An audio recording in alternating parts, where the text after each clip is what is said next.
You've heard it said time and time again, list to last. Whether you're a brand new agent or an experienced agent, you at one point in your career have heard you need to go after listings. You cannot make a sustainable living only working with buyers. Well, here's the thing. How in the heck are you supposed to do that, especially in this market? In this market where there's a shortage of inventory, in this market where there's a surplus of real estate agents, how are you supposed to compete? Well, you're in luck because today we have a very special strategy, a strategy that's going to work regardless if you're a new real estate agent or working on your 100th deal this year. So please be sure to stay to the end because I want to give you the blueprint that's going to generate you seller leads, that's going to generate you listings. Hey, Jaime here with Resendiz.com, where we have one of the fastest growing and largest real estate agent communities worldwide. Okay, so let's dig right in and get some listings. Let's dig right in and get some seller leads because as a new agent, you need some business. As an agent altogether, you need business. And one of the challenges when you are a new agent is the fact that the budget isn't necessarily there. Not many people are looking to trust you with one of the largest assets in their portfolio. And thirdly, the experience just isn't there. That's why very few agents start out as listing agents because they are starting from behind. They are starting at a deficit. Most agents will start out being buyer's agents because it's much easier to work with the buyer knowing that the buyer themselves aren't going to pay your commission. So here's the easiest way to generate seller leads as a new real estate agent. And it starts with your social media. More specifically, it starts on Facebook. Now this works in all type of social media. However, today we're going to focus on Facebook because that's where most of you happen to have a profile right now. Now this strategy works incredibly well on Facebook because it can work on your personal profile, on your business profile, and on any groups that you happen to be a part of. So here's what we need to do. Number one, you need to complete your Facebook profile. You absolutely need to be out of obscurity and stop being a secret agent. If you're with the brokerage, name your brokerage. If you're a real estate agent, say that you're a real estate agent.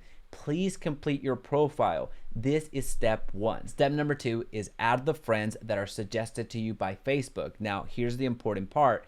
Add friends that you at least know. Add people that have been acquaintances. Add people that have been coworkers. Add people that you went to high school with. So add people that you at least know. Let go of the ego. If you've been waiting for that high school ex-boyfriend or ex-girlfriend to add you on Facebook, even though you see them on suggested friends all of the time, go ahead and make that outreach. It would be fantastic if you sold them a home. Now, step number three is where the money comes in. This is where you're going to want to lean in and truly understand how everything gets kicked off. And that is by making a post. Now, again, you can make the following post on your personal profile, on your business page, and also any groups that you're a part of. However, I want you to start with your personal profile. And what you want to post is, what year did you buy your first home? By you making that post, you're going to get a ton of comments. And some of those are going to surprise you. Some of them have never commented on your stuff. Some of them have been past coworkers of 10 years plus, and they're commenting on your social media, even though they've never done that before, which is fantastic because here's the secret. They're homeowners.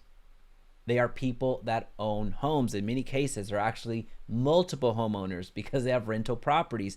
They are self-identifying to you as homeowners. So now we go to step number four and we acknowledge those comments. Acknowledge if they said, I bought my house in 2020, we acknowledge that by liking their post and also commenting on their post. Now, that's just the very beginning. This is just where you start working your angle. This is where you start working on your seller leads. Because step number five involves you sending a direct message, aka a DM, to everybody that commented. It doesn't matter if they said, I plan to buy next year. Well, guess what? That's a buyer lead. It doesn't matter if they say 1980, 2019, 2002, it doesn't matter. Every single person gets a DM. Now, here's the most common question that I get from the agents that I share this strategy with, and that is, how can I subscribe to your YouTube channel? Well, that is so simple. All you have to do is go down to the bottom of this video right here and hit subscribe, and also turn on that notification bell so you don't miss another video. All right, sorry I had to do that to you, but we're trying to get to 100,000 subscribers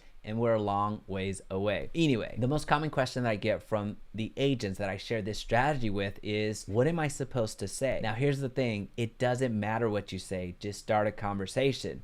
It can be something as simple as, hey, thanks for commenting. What was the home purchase like? Ask questions. Make it about them. Make it about their employment. Make it about their family. Make it about their hobbies. Make it about them. Ask as many questions as you possibly can, because we understand that the law of reciprocity means that the more questions that we ask, chances are they're going to ask questions right back. And it's within those first couple of messages that you're going to be asked, what do you do for work? And then it's your opportunity to share that you're in real estate. But here's the thing, we need to present ourselves in a different way. We need to present ourselves as somebody that stands out, somebody that is not a typical real estate agent. So you need to provide clarity. You need to provide clarity on who you are, what you do, where you do it, and why you do it. If you're able to articulate and communicate who you are, what you do, where you do it, and why you do it to those individuals that ask, you're going to start winning. Now, the exchanges can go back and forth for a while, but here's the thing. You don't need another pen pal. You don't need somebody else to take up your time. You're supposed to be prospecting. You're supposed to be generating some business. At some point, there's diminishing returns. So you can have conversation back and forth, but as soon as you're identifying that this conversation is turning into a pen pal relationship, we need to cut that off by going to step number 6, where we secure their address, where we secure their actual home address, because we're going to do something very special and unique. We're going to send them a birthday card when it's their birthday. However, the most important thing here is securing their address. And to secure somebody's address is very simple. All you have to do is say something to the effect of, hey, I started doing something a little bit new this year where I send out birthday cards. When's your birthday? Well, the person that you're communicating with might find that a little bit odd, a little bit unique, a little bit weird possibly, but they're not gonna double think it. They're gonna say October 13th. And now that you have their birthday, you immediately follow up with, awesome, what's your best mailing address? And there you go, you have their address. And the 7th step is very simple. You send a thank you card that very day. You mail off a thank you card for connecting. Now, sure, you'll also send a birthday card when it's time, but we're not gonna wait 364 days to send out a birthday card. We need some listings now. And step number 8 is very simple. You do the same thing again next month.